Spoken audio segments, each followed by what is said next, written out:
seguimos con nuestra serie de unirnos para crear una cultura de evangelismo. Y yo quiero que en esta tarde hablemos de un tema que quizás no se toca tanto. Y hemos estado enfatizando de encontrar al menos uno. Por eso, ¿quién es tu uno? ¿Quién es esa persona a quien le vas a llevar la palabra del Señor? Y vas a hacer todo lo posible, lo que esté en tus manos, lo que Dios ponga en tus manos, para que conozca de Jesús. Tiene que haber alguien en tu familia, o en tu trabajo, o en tu comunidad, o un vecino. Tiene que haber alguien al que es alguna amistad que tú puedes alcanzar para Jesús con el Evangelio. Y Dios ha puesto el Evangelio en nuestras manos y nos ha dado esa misión con todas las herramientas que nos da, incluyendo el Espíritu Santo que está en nuestras vidas, como simplemente la vida misma de Cristo expresándose a través de nosotros, que es el Evangelio. Y es más que un método de evangelismo, es más que quizás un encuentro evangelístico, es más que un culto o servicio evangelístico. Cuando hablamos de crear una cultura de evangelismo, es que la misma vida de la iglesia se convierte en el evangelio que se transmite. Y hay algo interesante que dice este autor de este libro que he estado compartiendo, Evangelización, cuando toda la iglesia habla de Jesús. Y él dice, la iglesia local es el evangelio hecho visible. La iglesia local, eso debe ser el evangelio hecho visible. Si debemos mostrar una imagen del evangelio mediante nuestro amor unos por otros, esto debe tener lugar en una congregación local con personas que han hecho juntos un pacto en amor para ser una iglesia. Un pacto de amor para ser una iglesia. Y ese amor que tenemos los unos por los otros, entonces se lleva al mundo. Es testimonio al mundo. Yo creo en la membresía de la iglesia. Por eso hace unas semanas le di un libro que se llama, así mismo, La membresía de la iglesia. Creo que ese compromiso con una congregación local en un pacto de amor nos lleva a comunicar ese evangelio con nuestra vida y comunicarlo con nuestro mensaje y nuestras palabras. Entonces, no se trata de un amor abstracto, sino un amor para personas que viven en el mundo real. Hay muchas personas que yo he escuchado que han venido al evangelio precisamente porque de alguna manera, aunque la iglesia les resultaba extraña y rara, el amor y la comunión entre los creyentes los atrajo al Señor.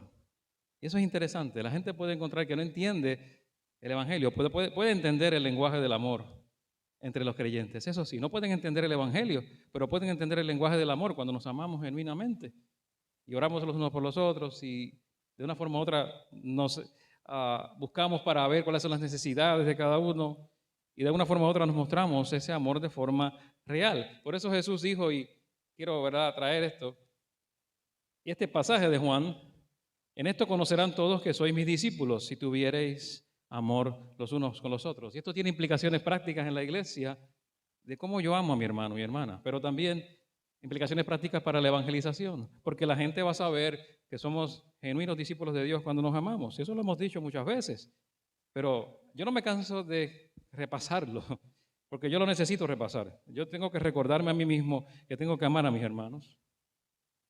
Yo tengo que recordarme a mí mismo que tengo que amar a mis hermanos en la fe. Tengo que recordarme a mí mismo que tengo que amarlos aunque no piensen como yo. Tengo que creer esa verdad y vivirla. Entonces, cuando ocurre esto, ¿qué sucede? La misión de Cristo se vuelve nuestra misión. ¿Y cuál fue la misión de Cristo? Dijimos el martes pasado, ahora es martes, fue la reunión, que vino a buscar y a salvar lo que se había perdido. Vino a buscar y a salvar lo que se había perdido. La misión de Cristo se convierte en la nuestra, en la mía personal, la de mi vida. ¿Y qué es eso de perdido? Porque es fácil decir lo que se había perdido, pero ¿qué quiere decir la Biblia? Lo que se había perdido. Mira lo que dice la Biblia sobre perdido.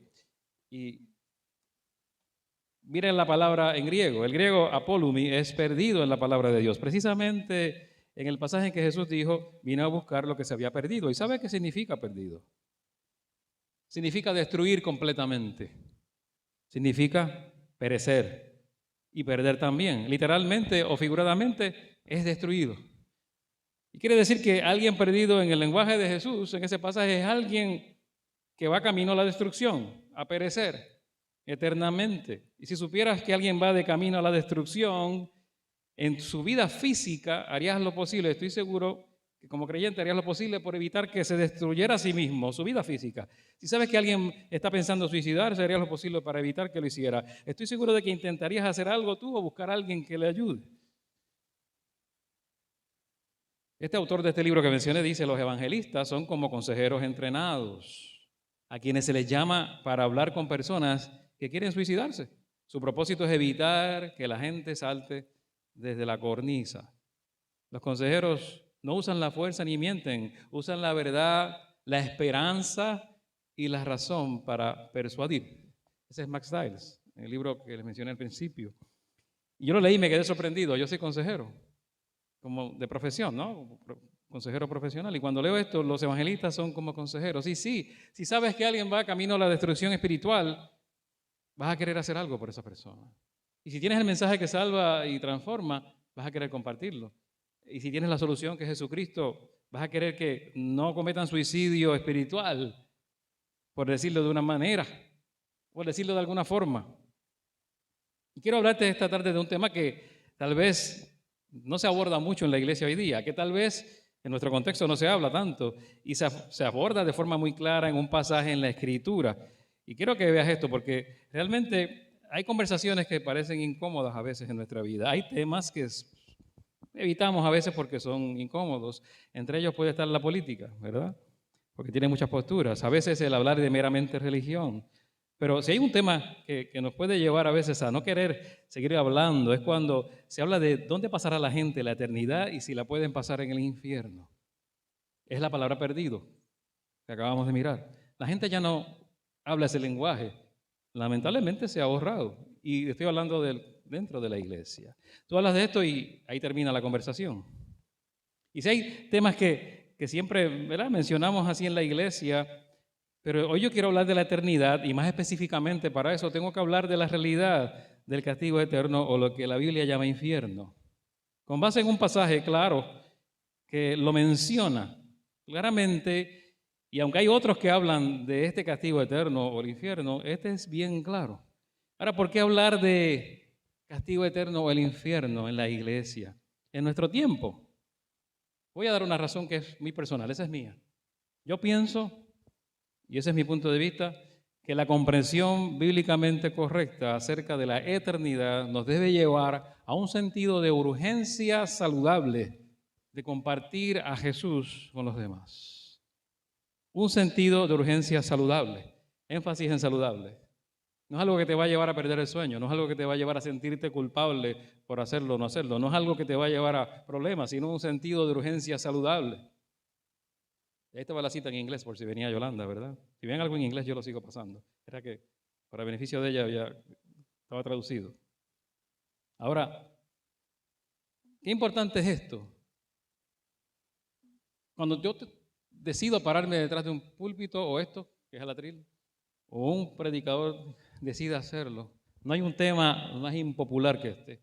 El ministro que sea, no importa quién sea, dice Billy Graham, no puede elegir un tema más impopular que el infierno. Y él dice, sin embargo, y decía, ya falleció, sin embargo, la Biblia tiene casi tanto que decir al respecto como sobre casi cualquier otro tema. Por eso no puedo ignorarlo, decía Billy Graham, aunque incomode a la gente. Y es sabio este hombre que ya no está con nosotros, ya partió con el Señor. Pero él no dejaba de hablar estas verdades bíblicas. No, la palabra infierno se utiliza en miles de conversaciones hoy día, de cientos de maneras diferentes. Alguna gente lo utilizan para maldecir, simplemente. No envían a la gente al cielo, los envían a otro sitio, ¿verdad? Cuando quieren insultar a alguien.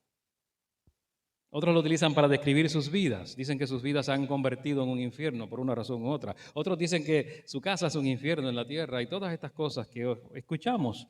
Pero paradójicamente, dentro de la iglesia, la doctrina del infierno no solo es impopular, sino que se ha olvidado, está casi olvidado. ¿Y por qué traigo esto a colación? Al comienzo del texto que vamos a considerar, Jesús dijo que habrá un gran juicio en el que Dios separará las ovejas de las cabras. Los primeros irán a la vida eterna, mientras que a los últimos les espera el tormento eterno. Y luego narra la historia de algunos que lo hicieron, ¿verdad?, pero no lo conocían. Entonces, cuando leemos el Nuevo Testamento, encontramos una y otra vez referencias directas al tema del infierno, el castigo eterno. ¿Y sabe qué? La mayoría de ellos las hace Jesucristo mismo. Es Jesús el Señor quien lo dice. Y cuando Jesús dice algo aunque toda la Biblia es inspirada por Dios, uno dice, wow, es el Señor quien lo está diciendo. La ponen hasta en rojo en algunas Biblias las palabras de Jesús. Tal vez algunas personas asocien este tema del infierno con una teología anticuada, medieval, en la que el diablo se representaba como una criatura color rojo profundo, como un tenedor o algo parecido a un tenedor, ¿verdad? Para pinchar, lo que se usa para la paja, ¿no? Con cola, pezuñas abiertas y cuernos, una malinterpretación del tema, una figura medieval. Entonces, no pensamos, alguien se va a tomar en serio este tema en nuestro siglo, pero debo recordarme a mí mismo y a los demás como predicador, con toda la seriedad de mi alma, que la misma Biblia, que nos habla del amor de Dios y de las bellezas de la eternidad con Dios, que llamamos cielo, también nos habla del juicio y del infierno. Y solo hay una persona calificada para hablar con autoridad de la vida futura, y esa persona es Jesucristo. Y Él fue el que dijo esas palabras que están en la pantalla, o en sus bosquejos, si tienen el bosquejo de la predicación. No teman a los que matan el cuerpo, pero no pueden matar el alma. Teman más bien al que puede destruir el alma y cuerpo en el infierno. Y ese es Jesús. Hay 4 palabras que se han traducido como infierno en nuestras Biblias. Una de ellas es Seol, o Sheol en el Antiguo Testamento. En hebreo se traduce varias veces como infierno. Significa un estado, ¿verdad?, invisible, un inframundo tenebroso. Y palabras como tristeza, dolor y destrucción son usadas en conexión con Seol en el Antiguo Testamento. La segunda palabra es Hades, que se traduce del griego en el Nuevo Testamento y se utiliza 10 veces en el Nuevo Testamento y significa básicamente lo mismo que el Seol en el Antiguo Testamento, el juicio y el sufrimiento, que siempre están relacionados con esta palabra. La tercera es Tartarus, usada una sola vez en 2 de Pedro 2:4, donde dice que los ángeles desobedientes son arrojados al Tartarus. Indica un lugar de juicio, una prisión, un calabozo, donde hay una intensa oscuridad. Y la cuarta palabra es Gehenna, utilizada 12 veces en el Nuevo Testamento y traducida como infierno con frecuencia. Gehenna era la transliteración griega del valle de Hinnom. Y en la palabra que Jesús utilizó para referirse a ese mismo valle, un lugar en las afueras de Jerusalén, donde la basura y los escombros ardían continuamente, donde el fuego no termina, nunca se apaga. Todo eso está en la Biblia. Y eso puede parecer impopular en nuestro tiempo. Y un tema que no queremos compartir, pero Lucas es más específico y Lucas nos da nuestra perspectiva de la eternidad correcta bíblica cuando miramos Lucas 16, 19 al 31. Y lo voy a leer. Solo ven la referencia en la pantalla, pero voy a leer el texto. Dice, cierto hombre era rico, se vestía de púrpura y de lino fino y hacía cada día banquete con esplendidez. Y cierto pobre llamado Lázaro estaba echado a su puerta, lleno de llagas, y deseaba saciarse con lo que caía de la mesa del rico. Aún los perros venían y le lamían las llagas. Aconteció que murió el pobre y fue llevado por los ángeles al seno de Abraham. Murió también el rico. Entonces, y a Lázaro dice aquí en su seno. Debo repasar lo que estoy leyendo. Y en el Hades, ahora sí. Aconteció que murió el pobre y fue llevado por los ángeles al seno de Abraham. Murió también el rico y fue sepultado. Y en el Hades, estando en tormentos, alzó sus ojos y vio de lejos a Abraham y a Lázaro en su seno. Entonces él, dando voces, dijo, Padre Abraham, ten misericordia de mí y envía a Lázaro para que moje la punta de su dedo en agua y refresque mi lengua porque estoy atormentado en esta llama. Y Abraham dijo, hijo, acuérdate que durante tu vida recibiste tus bienes y de igual manera Lázaro males. Pero ahora él es consolado aquí y tú eres atormentado. Además de todo esto, un gran abismo existe entre nosotros y ustedes, para que los que quieran pasar de aquí a ustedes no puedan, ni de allá pueden cruzar para acá. Y él dijo, entonces te ruego, Padre, que le envíes a la casa de mi padre, pues tengo 5 hermanos, de manera que les advierta a ellos para que no vengan también a este lugar de tormento. Pero Abraham dijo, tienen a Moisés y a los profetas, que les escuchen a ellos.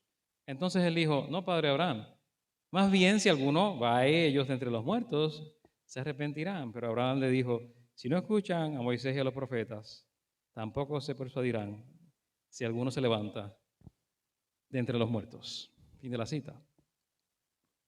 Pasaje que no se lee hace tiempo, yo creo, en la iglesia. Yo no lo escucho hace tiempo, ni predicadores, ni en la radio. No. Lucas 16, 19 al 31. Ha sido el centro de mucha controversia ese pasaje. Algunos toman la narración del hombre rico y Lázaro como un relato verdadero e histórico de los eventos que realmente ocurrieron. Otros lo consideran una parábola o alegoría.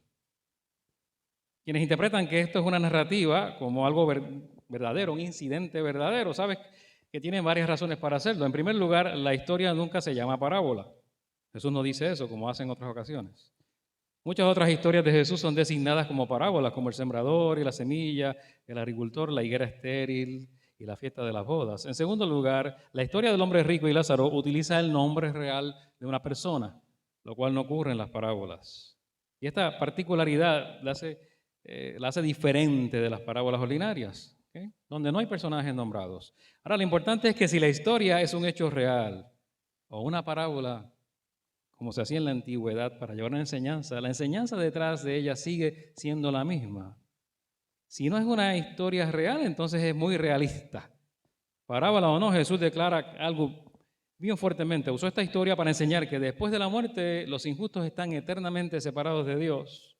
Es un hecho real. Que recuerdan su rechazo del Evangelio, que están en tormento y que su condición no puede ser remediada en ese momento ya. Así que Lucas 16, 19 al 31 es una historia muy importante, literal o, digamos, parábola o alegórica. Jesús enseñó la existencia del cielo, la del infierno, el engaño de las riquezas y muchas otras cosas en este pasaje. Y cuando yo leo este pasaje y lo quiero predicar, yo pido a Dios que me dé comprensión, pero también que me dé compasión, sinceridad en esto. Cierto grado de ternura, fe, porque la gente que uno ama podrían estar en esta condición. Queremos que se libren de esta condición, de la eternidad donde estaba este hombre rico. Quizá alguno de ustedes piense, bueno, el pastor está hablando del infierno, así que esto le toca a los no creyentes, etcétera. Es un mensaje para otros. Es cierto, qué bueno que sirve para evangelizar, pero yo quiero predicarlo para nosotros, para ti, para mí. Para los creyentes. Quiero que miremos esto para nosotros, no para los demás. Me estoy dirigiendo a ti si eres creyente, ¿verdad? Y creo que lo somos todos. Todos nosotros íbamos allí, íbamos para allá. ¿Cierto o falso? Tú y yo íbamos para allá, para donde estaba el hombre rico. Tú y yo, todos nosotros íbamos camino a esa perdición, íbamos camino a ese infierno. ¿Cierto o no? ¿Lo creen o no lo creen? ¿Es cierto? Sin Cristo íbamos para allá. ¿Amén? ¿Cierto? Amén. Y lo grandioso de todo es que sucedió algo en tu vida, en tu camino, que fuimos salvos. Y quizás muchos hemos olvidado que íbamos hacia allá, que la gracia de Dios nos libró de eso. Y quizás hemos dejado de advertirle a otros del lugar al que van. La iglesia tiene esa responsabilidad, la iglesia en general. Vivimos en una generación a la que no le gusta escuchar este tipo de sermones y la mayoría ni habla del infierno. Entonces, es nuestra responsabilidad no olvidarlo. Hoy estoy hablándote a ti que estás salvo para que tengas una carga saludable, un sentido de urgencia saludable por esta persona a la que hemos estado diciendo que debes orar por ella, invitarla a comer o a cenar, hablarle de tu testimonio, compartirle el evangelio que hemos llamado tu uno. La semana pasada hablé de simplemente invitarlo a tu hogar, de forma sutil, suave, sí, pero también hay que hablar de este tema que parece incómodo en algún momento, porque cuando los invitamos a seguir al Señor queremos librarlos de esta horrible realidad eterna. No hay otra razón, los amamos, sí, pero ahí está advertencia real de Jesús. Y sigo con el texto. La Biblia nos cuenta sobre dos hombres, uno rico y otro pobre, que fallecieron. No solo murieron los dos, sino que ambos tenían a Dios como su creador. El pobre se fue al cielo y fue recibido por Abraham. El rico, que quizás vivió para sí mismo, al morir se fue al infierno y experimentó la división que hay entre los dos lugares, entre él y el cielo. Así que implora misericordia, agua, y alguien que le advierta a su familia sobre este lugar de tormento. Y te quiero hacer una pregunta en esta tarde. Si Jesús no le permite a los que están en el infierno volver a la tierra y advertir a la gente sobre ese lugar, ¿quién entonces les advertirá a las personas que están en la tierra? Entonces ahí estamos tú y yo. Entramos en escena nosotros. El pasaje, aunque habla de algo que es muy distante para nosotros en el tiempo y quizás hasta en cultura, habla de nosotros. ¿Quién lo va a hacer? ¿Quién va a llevar el mensaje a los que están en la tierra? Entonces, en otra historia, Jesús habla sobre un momento en el futuro en el que separará a la humanidad en dos grupos, las ovejas y las cabras. A las ovejas les dice algo: vengan benditos de mi Padre. Y a las cabras les dicen: apártense de mí, malditos. Vayan al fuego eterno, preparado para el diablo y sus ángeles. Estoy citando a Jesús. Ese es Jesús. Usó palabras que para nosotros hoy día no son políticamente correctas. Y hacia allá me dirigía yo, donde dice allí que va esta gente. Ahora, quiero que veas ese pasaje interesante, porque dice que eso está preparado para el diablo y sus ángeles. Es un lugar que no es para ti y no es para mí. Preparado para el diablo y sus ángeles. No para nosotros. Entonces Dios nos está diciendo, aquí hay un mensaje que también es de esperanza. La buena noticia es que Jesús se llevó mi maldición. La buena noticia es que Jesús tomó mi maldición. La buena noticia es que la maldición no caerá sobre mí, que se conoce en la Biblia como la ira de Dios. Era la copa del jardín de Getsemaní y que sería derramada sobre los pecadores, pero que Jesús bebió toda la copa, cargó sobre sí nuestra maldición, la tuya y la mía. Hizo la obra completa. Así que cuando la ira de Dios estaba a punto de caer sobre Javier, Jesucristo se hizo maldición por mí, para que yo fuera limpio y perdonado si creía en Él y pasara la eternidad con Él. Y ese es el evangelio que tú tienes. Ese es el evangelio que tenemos.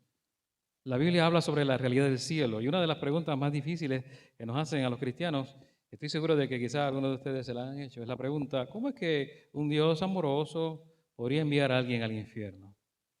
Hay una respuesta muy común para esto, la normal, ¿verdad? La que es normal, y hay otra que no es tan típica. Primero, la respuesta normal nuestra sería y es: Dios no envía a nadie al infierno. Cada uno por su propia cuenta, cuando decide rechazar al Hijo de Dios, que se hizo maldición, al Señor Jesucristo, entonces decide libremente ir allí. Y la Biblia dice que Jesucristo no vino a condenar a nadie. No vino al mundo para condenarlo, dice Juan, sino para salvarlo a través de Él. A eso vino Jesús. Ahora, la respuesta típica, ¿cuál sería? Que yo no necesitaba que Dios me condenara al infierno, que yo ya estaba haciendo lo suficiente para dirigirme hacia allí, que ya yo me merecía eso. Y por eso Jesús vino a salvarme y no a condenarme, según dice este pasaje. En el 2001 se realizó una encuesta en los Estados Unidos para saber si los norteamericanos creían en el infierno. El 71% de los que decían ser creyentes, se denominan como creyentes, de esos encuestados, decían sí creemos en el infierno, 71. En el 2001 ocurrió eso. En el 2008, 7 años después, le preguntan, el porcentaje había bajado de 71 a 59%.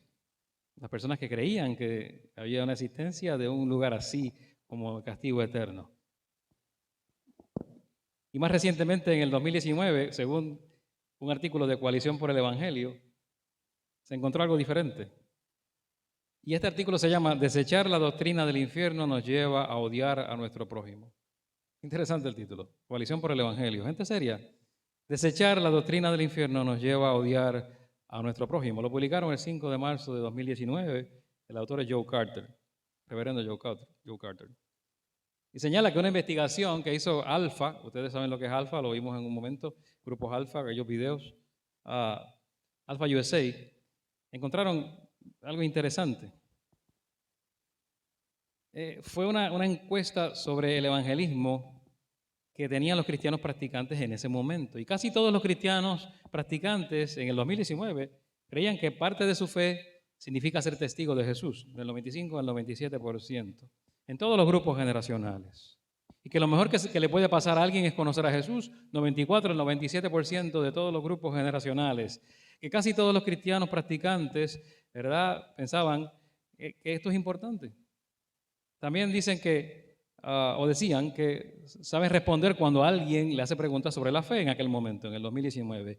La mayoría de cada grupo generacional oscilaba entre el 56 al 73%, que estaban capacitados para compartir la fe. Sin embargo, aunque conocían la importancia de contarle a otros acerca de Jesús, afirmar que debían compartir su fe, ¿verdad?, eran cristianos practicantes, casi la mitad de todos los millennials en ese momento, entre 20 y 34 años, decían que es incorrecto compartir las creencias de uno, y eso es un porcentaje un poco alto, ¿verdad?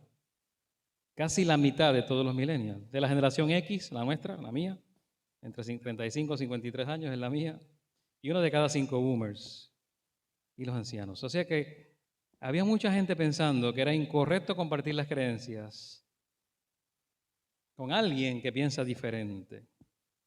Y yo me puse a pensar, y el autor del artículo decía, ¿cuánto tenemos que odiar a alguien para creer que es posible obtener la vida eterna y no decírselo? Esa pregunta la hace en el artículo. ¿Cuánto tenemos que odiar a alguien para creer que es posible obtener la vida eterna en Cristo Jesús y no decírselo a la persona? Él piensa que esto es el problema cuando hemos aceptado esta falsedad de que la doctrina del infierno no es relevante y que si la desechamos equivale a odiar al prójimo. Interesante el planteamiento de él, ese es Joe Carter. Ahora, sabemos que el infierno existe porque Jesús, el que creó todas las cosas, la Biblia dice que creó todo cuanto existe, nos dice que el infierno existe. Jesús dice, no teman a los que matan el cuerpo, pero no puede matar el alma, como dije ahorita. Más bien teman a aquel que pueda hacer perecer tanto el alma como el cuerpo en el infierno. Entonces, ¿qué vemos en la Biblia, en la Escritura? Jesús habla más sobre el infierno que sobre el cielo. Jesús usa el término Gehenna, que se traduce como infierno, una docena de veces en los evangelios, y usa otros sinónimos que involucran fuego como unas 20 veces. Lo describe de forma vívida, con detalle, diciendo que es un lugar de fuego insaciable, oscuridad exterior, tormento eterno. Él dice que es allí donde el gusano no muere, donde las personas rechinarán sus dientes con angustia y arrepentimiento, y un lugar del cual no hay retorno, incluso para advertir a los seres queridos. Yo no puedo creer parte del Evangelio. Y no podemos creer en el Jesús de los Evangelios, sino creer en esta realidad horrible. Jesús no nos da esa opción. Yo no puedo creer en parte de la Escritura. Tengo que creer en la Escritura completa. ¿Cierto o falso? En la Biblia completa. O diría entonces que la Biblia no es la verdad, sino que solo contiene la verdad en algunos pasajes. Eso me pondría en un plano bien liberal, bien liberal. Jesús más que nadie en la Biblia habló sobre esta doctrina porque quiere que lo tomemos en serio como creyentes y los no creyentes también. Cuando tienes la solución a ese problema, lo tienes que tomar en serio porque tú lo puedes compartir. Puedes compartir la solución. Y por eso me tomo la libertad de hablarme de este tema que está en la Biblia, que Jesús lo mencionó, que Jesús habló claro de esto. Bien sencillo. Este sermón es simple porque es casi literal lo que te estoy diciendo. No hay que hacer muchos malabares para entender esto del infierno. No hay que hacer mucha teología profunda ni nada. Jesús lo habló de forma clara y literal.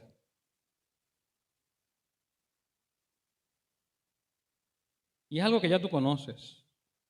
Pero en caso de que no hayas leído los 27 libros del Nuevo Testamento, te darías cuenta de que Jesús habló sobre el tema en 3 ocasiones específicas.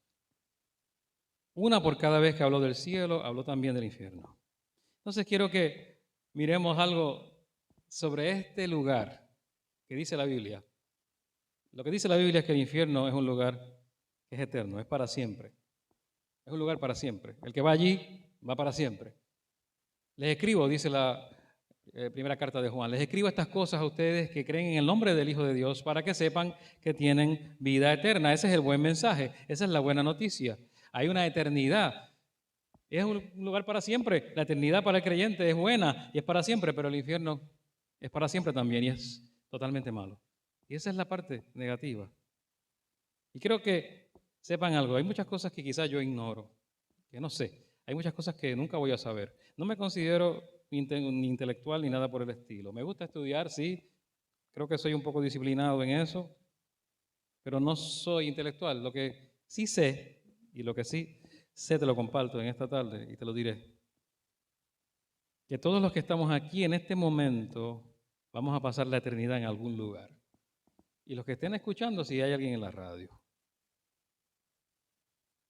Y otra cosa más, que toda persona que alguna vez haya estado viva, todavía está viva en algún lugar. Todavía está viva en algún lugar. Eso va a depender de su decisión. Número 2, el infierno es un lugar de dolor, que es un lugar de tormento. Jesús lo hizo claro, Jesús lo dijo y en varias ocasiones, que el infierno es el lugar donde el gusano no muere, donde los dientes rechinan. Símbolo, ¿verdad? Figura de dolor. Y en esta tarde algunos quizás ni pensaban que yo iba a hablar de esto.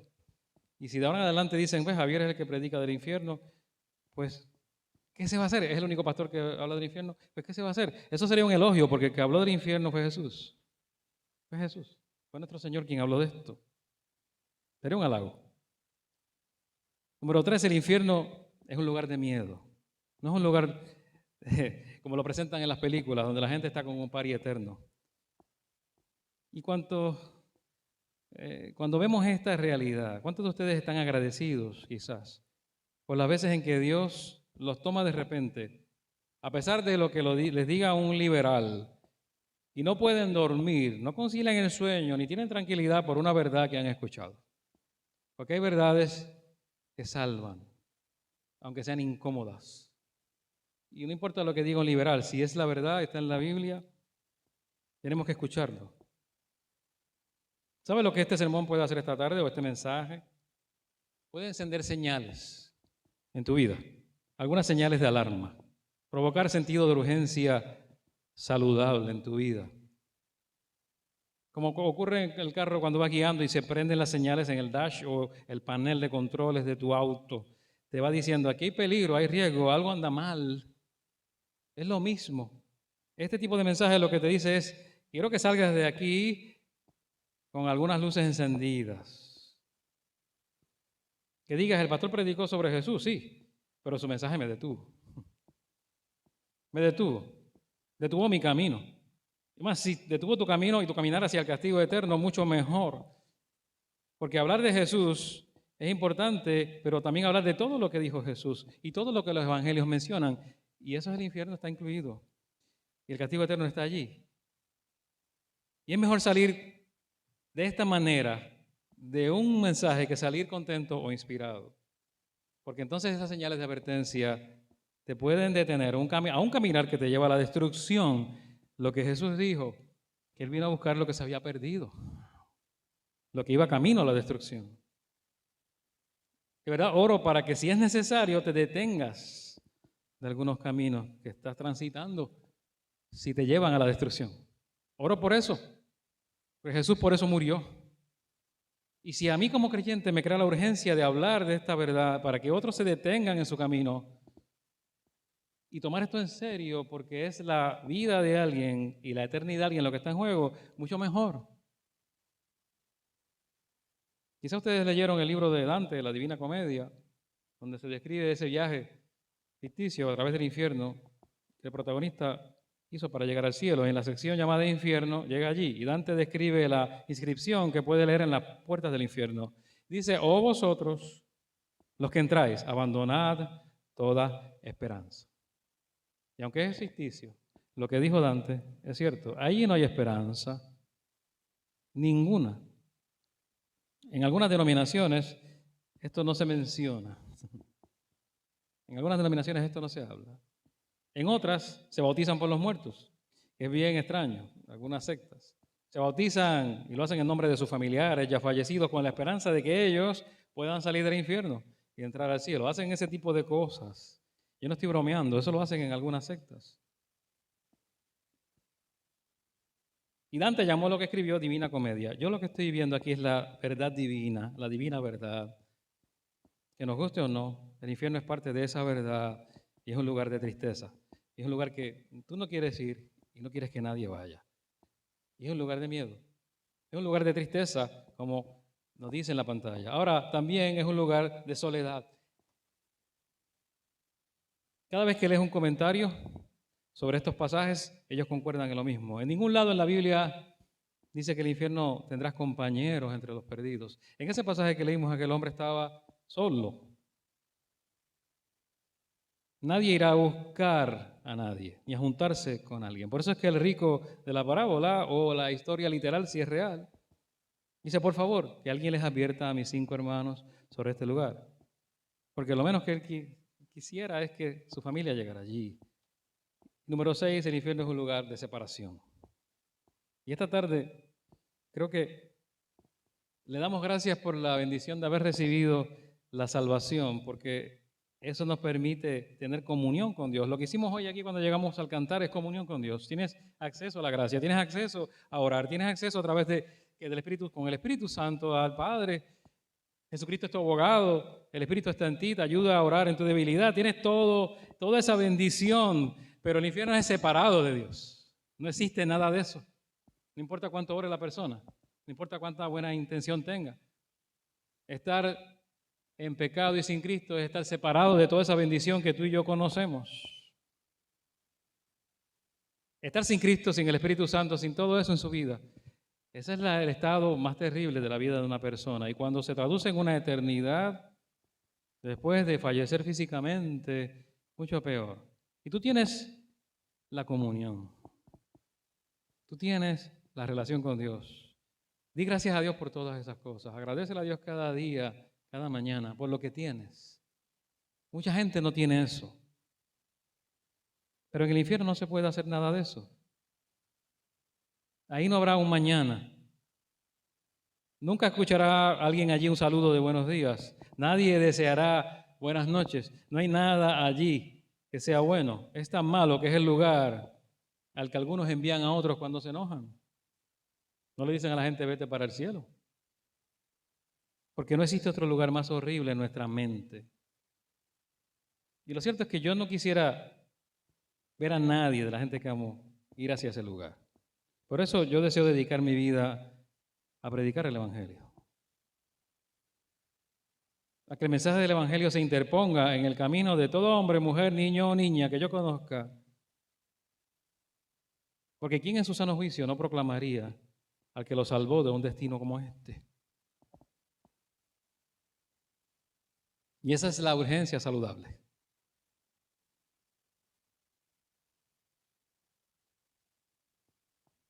Si me estás escuchando, porque estás en los 5 sentidos, tienes esa oportunidad de responder al llamado de Dios, al Evangelio, esto es importante. Hay personas que llegan a un punto que no pueden escuchar o entender este mensaje por edad avanzada, por condiciones de salud, por lo que sea. Pero si estás escuchando con los 5 sentidos, tienes la oportunidad de arrepentirte, entregar tu vida a Jesucristo completamente, con una respuesta a su amor. Porque Dios abrió el camino, abrió la puerta, creó la oportunidad, le da oportunidad a todo el mundo, a todo el que cree. Él es el Salvador, es el Dios Todopoderoso, es el Creador del universo. Y todo esto está allí, culminado en que en la cruz, sobre la cruz estuvo Jesús. Y podemos responderle mientras el Evangelio está al alcance. El mensaje haya llegado a nuestros oídos, podamos comprenderlo. Por último, ¿qué nos dice la Biblia? No se turbe vuestro corazón. Ustedes creen en Dios, dijo Jesús. Crean también en mí. En la casa de mi Padre hay muchos aposentos, otro lugar, al cual sí queremos ir. Si así no fuera, ya les hubiera dicho. Así que voy a preparar lugar para ustedes. Y si me voy y les preparo lugar, vendré otra vez y los llevaré conmigo para que donde yo esté, también ustedes estén y ustedes saben a dónde voy y saben el camino. Y Jesús está diciendo, hay otra alternativa, hay un lugar mucho mejor. La Biblia está diciendo que los creyentes en Jesucristo estarán en un lugar muy distinto con Él por la eternidad. Y esa es la oferta de esperanza. Y es la oferta que tú haces cuando predicas el Evangelio. Entonces, podrías creer lo que dice Apocalipsis 7:10, que tú vas a estar en una multitud, y yo también. Dice, después de esto vi aparecer una gran multitud. Después de esto vi aparecer una gran multitud compuesta de todas las naciones, tribus, pueblos y lenguas, Era imposible saber su número. Estaban de pie ante el trono en presencia del Cordero y vestían ropas blancas, en sus manos llevaban ramas de palma y a grandes voces gritaban: la salvación proviene de Dios, de nuestro Dios, que está sentado en el trono, y del Cordero. Amén y amén. Y si tú crees que vas a poder estar en esa multitud, yo no sé dónde te gustaría pasar la eternidad, pero creo y confío que obviamente con la otra alternativa que ya vimos a saciedad, esta sería la mejor. Y es una respuesta de amor al mensaje de salvación en Cristo. Dios te da esa oportunidad hoy de estar en medio de esa multitud, por lo que Cristo hizo por ti. Y mi deseo es que estén allí, no solo todos ustedes, sino mucha gente más. Y si es posible que alguien más esté porque le compartí el Evangelio. Podrías pasar la eternidad en un lugar que no fue hecho para ti, no fue hecho para ti. O podrías pasar en el lugar que Jesús sí ha creado para nosotros. Esa es la diferencia. Entonces, si lo crees, te invito a orar y decirle al Señor: Señor, me arrepiento de mis pecados. Te pido que por favor vengas a mi vida y me salves. Límpiame de mis pecados, dame vida. Te entrego mi vida, recibo la tuya. Y quiero hacer este compromiso contigo, con todo mi corazón. Ayúdame a vivir el resto de mi vida para Jesús. Y si eres creyente, te invito a hacer un compromiso esta tarde. Si sientes un sentido de urgencia saludable, te invito a que compartas a Jesús con cada persona que conozcas que no le ha entregado su vida.